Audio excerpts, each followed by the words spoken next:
and I'm live at Landmark Event Center for Interswitch Career Fair 3.0. It is themed reimagining work, people, culture, and technology. We have an exciting lineup of speakers. It's going to be enlightening for our attendees. Thank you and stay with us.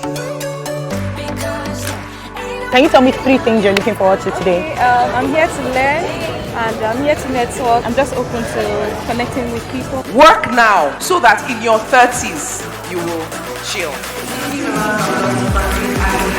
So part of why we're even doing this is to say, even for the company you are working with, change your mindset.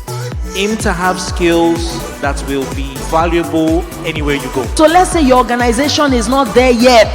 The value-driven mindset is for you to start to say, what tools can help me organize my own work and my life? When customers are satisfied and they tell us, there's a feedback we need to give to those who created that satisfaction.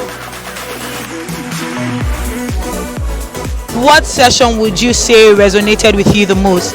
Oh, it most definitely has to be the GMB, Michelle Eleve's session that resonated with me more. Mr. Franklin, when he talked about the effect of your work on not only you, people, your country, and others at large. We have now come to the end of Interswitch Career Fair 3.0. It was an amazing time. There was no better place to be. Thank you for joining us and see you at 4.0.